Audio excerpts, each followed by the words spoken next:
the citizens of Oriade village began to dance and jubilate in the rain. After all, some children had never seen rain since they were born. Babatunde the Village Rainmaker. The village of Oriade was once one of the most prosperous villages in the ancient Yoruba kingdom, and its success was due to the bravery and wisdom of its king, Oba Adetunji.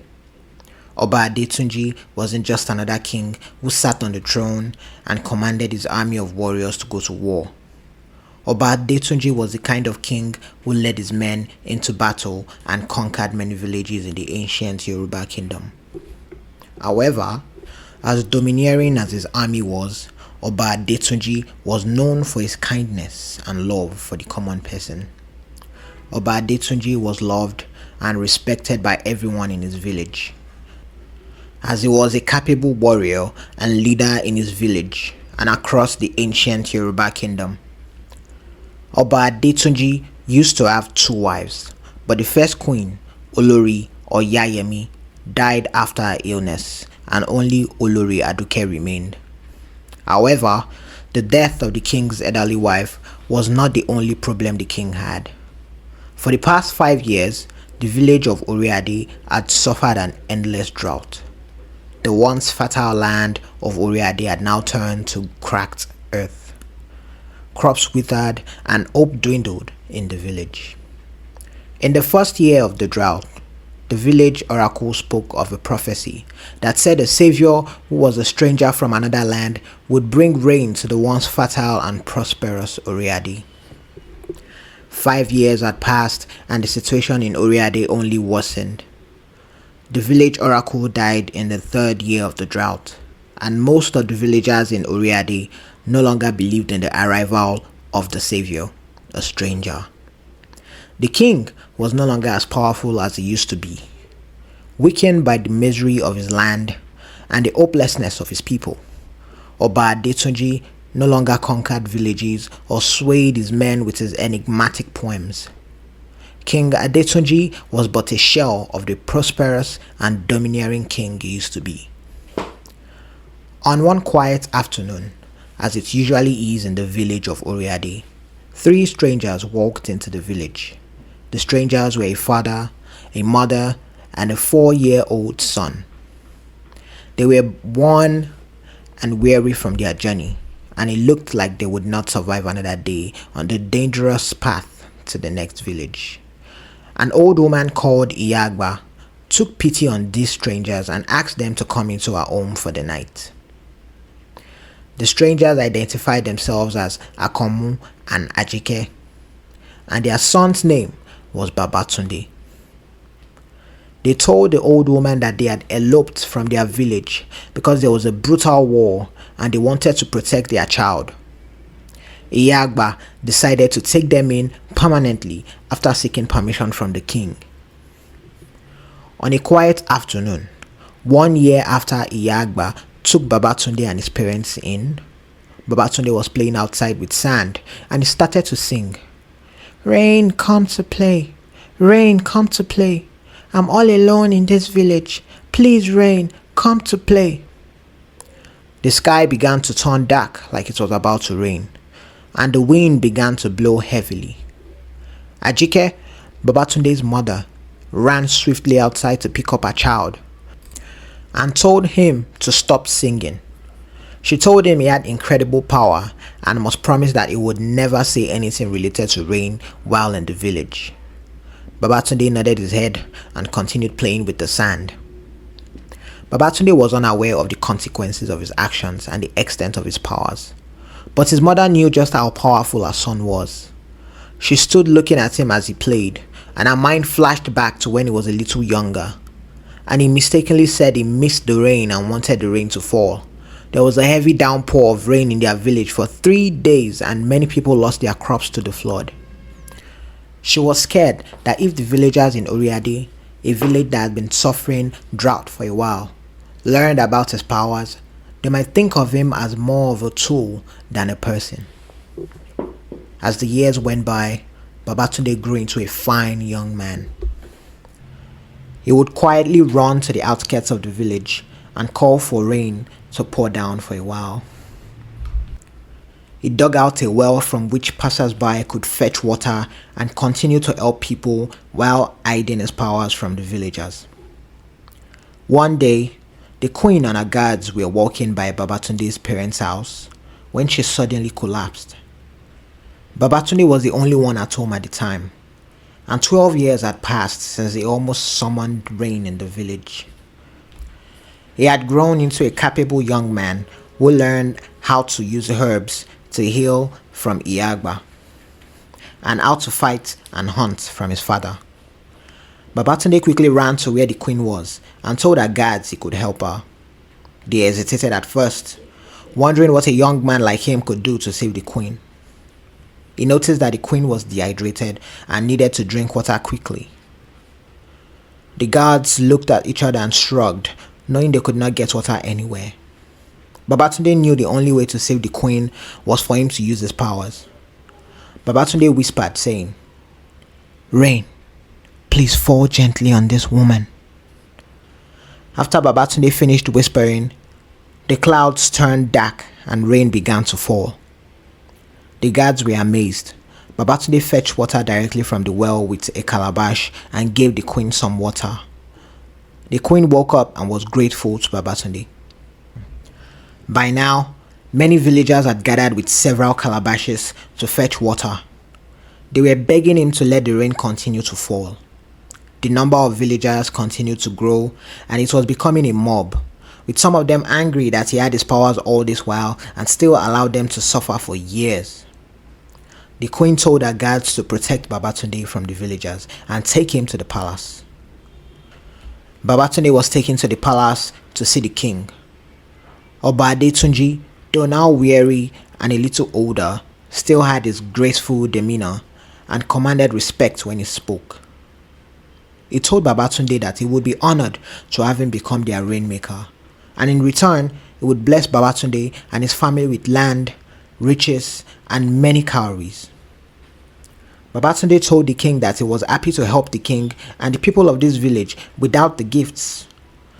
But the king insisted that he collected the gifts. Babatunde agreed and closed his eyes before whispering, saying, "Please, rain, come again to this land to bless these people with the fruits of their labor and an easy land to till."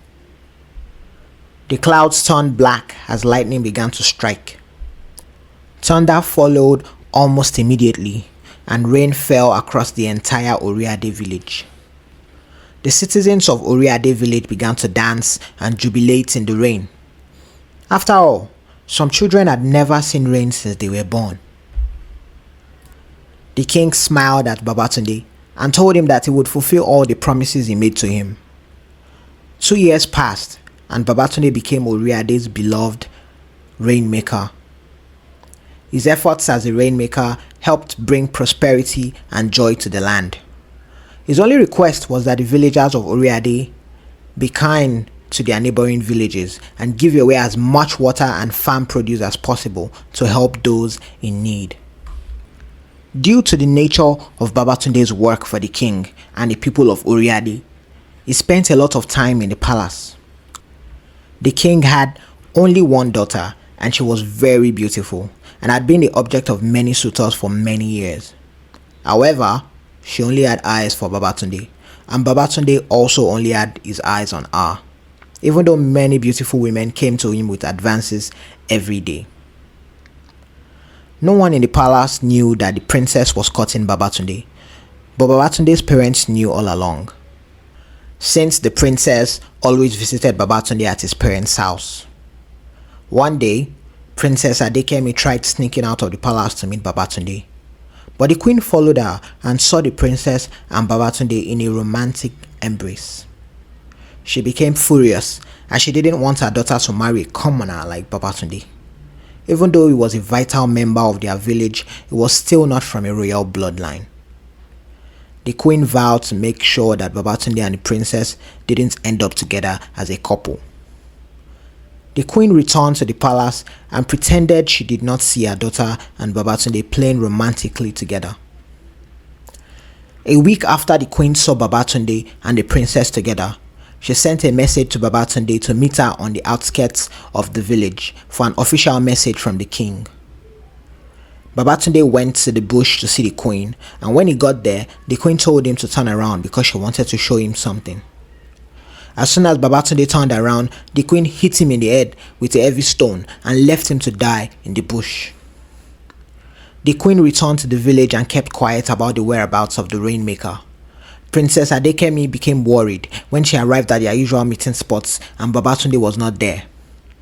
She asked her parents about his whereabouts, but they didn't know either. A search party was sent out to look for Babatunde, but his body was never found. After 3 months of fruitless searching and longing, Princess Adekemi became unhappy and ill. It took a long time for her to accept that her lover was gone forever. The princess finally recovered, but she was no longer the same person she used to be.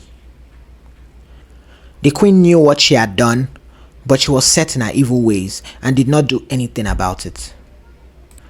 5 years after the disappearance of Babatunde, Oriade village had fallen back into its days of barren lands and unhappy faces. The king was now much older and less nimble than he used to be. The queen fell ill over a year ago, and just some days ago, the warriors from another village laid siege to Oriade village. The warriors were already at the palace and were ready to break down the doors of the palace. All that was left was the order from their leader.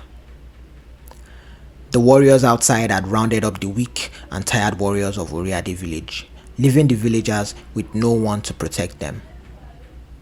The king fell to the ground in his palace and whispered, "Why have the gods forsaken us? The gods promised us a savior and took him away from us. Where is your savior now?" He muttered under his breath. The queen muttered with difficulty, saying, "Our savior is dead because of me." The king was unsure if the queen was hallucinating or telling the truth. "Why do you speak like this, my queen?" The queen replied, "Forgive me, my king and my daughter, but what I am saying is true." The palace door flew open as the leader of the warriors from the neighboring village stepped into the room. The king drew his sword and put the princess behind him. The leader of the attacking warriors removed his helmet to reveal his face. Alas, it was Babatunde, the long-lost rainmaker that everybody thought was dead. The queen was surprised.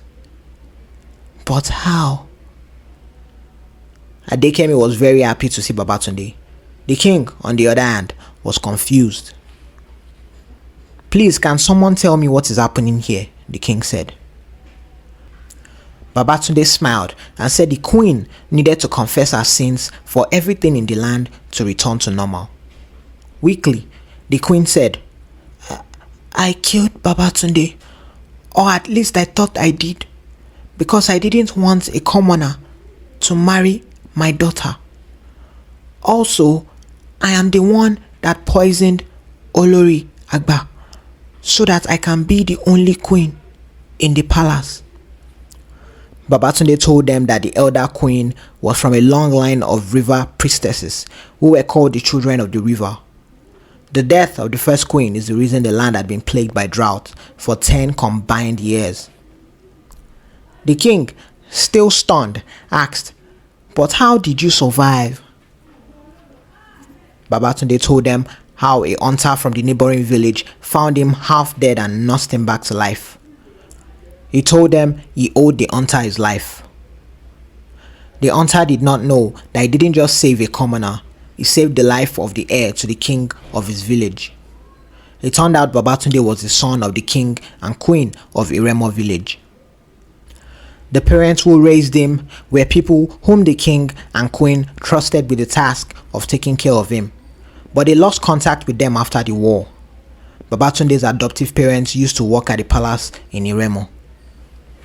The king ordered them to take care of him like he was their own and only tell him about his origin when he came of age and could take his village back from the invaders.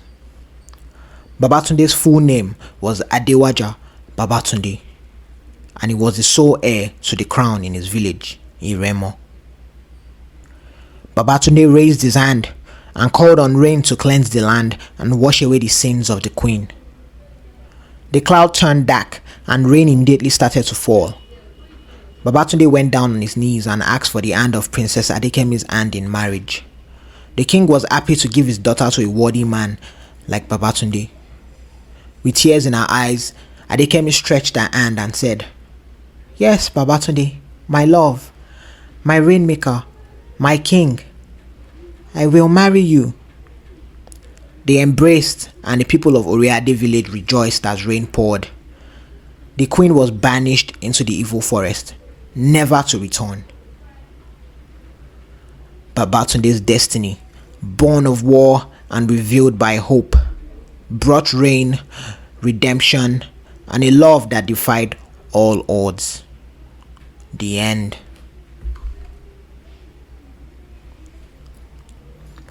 The banished queen spent 10 days in the evil forest, eating whatever she could find, and thought that one day she would eventually starve to death.